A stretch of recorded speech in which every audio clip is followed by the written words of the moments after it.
others, they made their little statements based on the answers they gave to the little survey. That survey on burning issues, key challenges, milestones. Within 2 weeks we had 114 participants from all over the world, from 41 countries and all 5 continents. And we just had an interim look because the survey in 2 weeks will continue to be online and stay online. The percentage shows here clearly that the goal number 12, sustainable consumption and production, is the one most named in the survey, followed by other ones. There is no goal which is, let's say, marginal. And if we look at the 10 topics which we will present in a minute, we are dealing with our Tourism 2030 platform and network. Here, destination management, climate change and certification marketing are 3 issues which are a little bit more named than the other ones, but also human rights, labor rights is not marginal, cultural heritage, lifestyle, diversity, etc. So we will continue with this survey. It's very helpful, and to, let's say, give the survey back to all those who respond, and we can do something with that. Together with all here and many other people out there. We have some special statements of various people. We have selected 2 which cannot come, but which have been close friends since many years. The one is Oliver Hillel, the program officer from the Convention on Biological Diversity, based in Montreal, Canada. He says we need an agreement on an equitable distribution of responsibilities for mitigating impacts and compensating for environmental losses between the different subsectors in tourism, given the complex, multi-storied, capillary nature of the tourism sector. Limited market penetration is the burning issue he mentioned, and he says, when setting milestones, it would be okay to have some for the next 4 years, but if you say, let's say, milestones to 2030, this is, let's say, too far out of sight or can even be counterproductive. Another burning issue is the disparity between the economic benefits brought to tourism by natural attractions and the sector's pay back. And we all know the famous visitor pay back study, publication, edited by Richard, and many of us probably have the same feeling. We gain a lot from nature, and how to preserve the nature. If you think on the income which national park administrations receive and what they should do and where the money flows to, that's tremendous. Another word of welcome from our friend Ronald Sanabria, Sustainable Tourism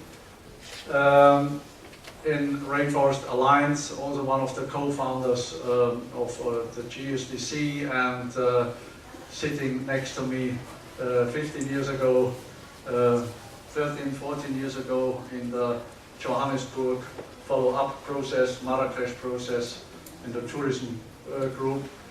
He mentions here the difficulties with measuring the wrong destinations, negatively affected, government tourism plans, also lack metrics, fragmented industry, and he says the patterns continue to repeat over and over. It is like we cannot learn from the headaches others have gone through in the past. And probably everybody here can remember the one or the other own experience here. For the SDGs in general to work, we need to fundamentally change our measurements of success, and the timeline associated with tourism development needs to be extended. Short-term planning does not work in tourism development. And now I also want to mention some losses. And Each of us has worked together with old, not so old friends who passed away, and last year it was Amos Bien who died after a very, very difficult last 2 years. And Ronald asked me to let him say a few words. He says, Amos was an inspiration to all of us who believe that tourism can become that force behind conservation and the development of our communities. His contributions to sustainable tourism at national and international levels are immeasurable. As a Costa Rican, I'm deeply grateful for the Amos leadership promoting ecotourism in our country as an entrepreneur, biologist, conservationist, academic and consultant.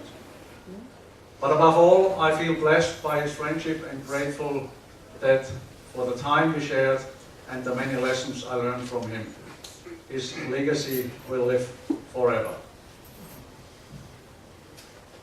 Amen.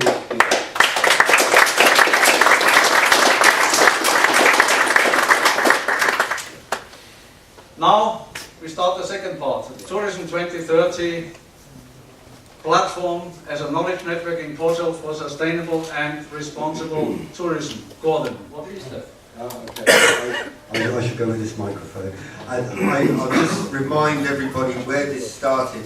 It started in the World Summit on Sustainable Development in Johannesburg in 2002, and the European Environment Agency came away saying, we will set up a global portal, not just European, a global portal as our contribution to sustainable development, which can be used by destinations to network the triple bottom line of sustainability. Over the last 15 years that has evolved into the Tourism 2030 portal, and I think we're just about starting to get it right. It's taking us 15 years of technology transformation to catch up with, but right now we've got an excellent web tool to be used by different networks in a collaborative fashion to meet the goals, and this is what it looks like when you change screen. There's the new layout and the things you can find on the portal. This is the new layout, and the center of the layout is the compass which leads you to these different sections of information: tools, resources, events, good practice, who is who, services, marketplace issues, news. And just to pick out 2 or 3 of these information sections on tools, we know there are many certificates and awards. There are within certificates, many certificates worldwide, operating worldwide, internationally, or on continental level in Europe, or on national level in many countries in Europe, in Africa, in the Americas, in Asia, and the challenge for many businesses, for millions of businesses, is this one. Which one is the best one for me? And on Tourism 2030, now we have ready the beta version next week, the full version on the Environmental and Sustainable Tourism Certification Quick Finder, which allows you to filter your category, your country, the operational level of the label, if you are interested in a local one or global one or national one, sustainability level, only environment, or covering all sustainability issues, or even being GSTC recognized is one of the filters. And also the credibility level is it first party, desk audit, on-site audit, third party, or GSTC accredited. These are the filters. And services. Are the certified businesses available online on Tourism 2030? Transparency. Are the standards published? Do they offer other services like, let's say, networking, like Eco-Camping offers a networking platform for their members, etc., etc.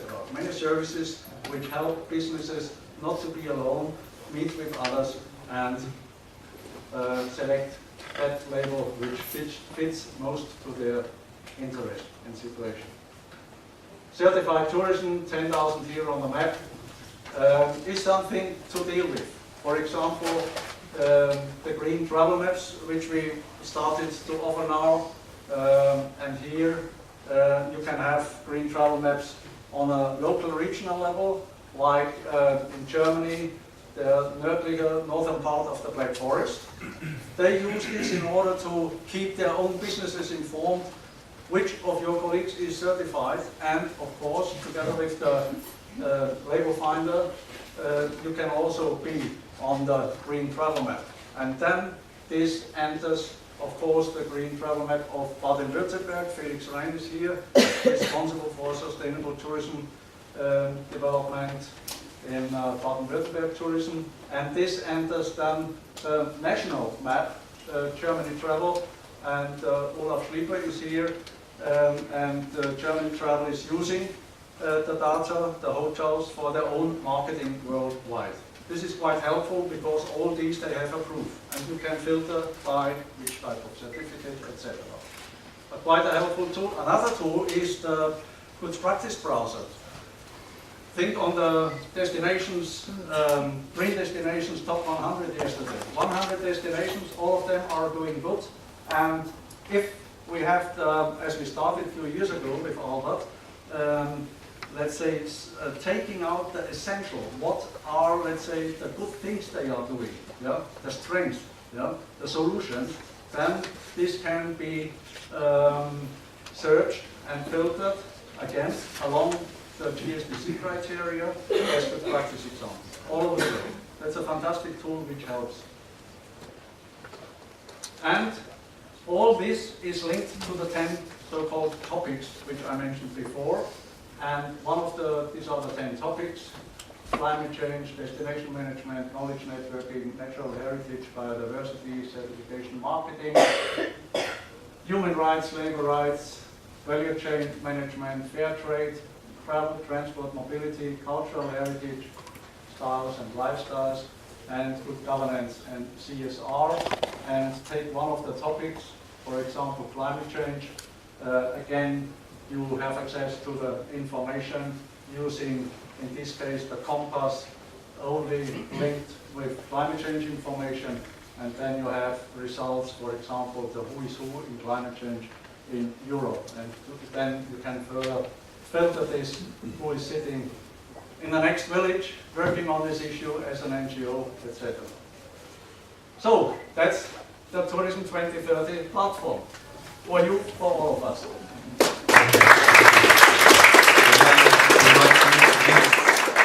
Professor Wolfgang Strasser.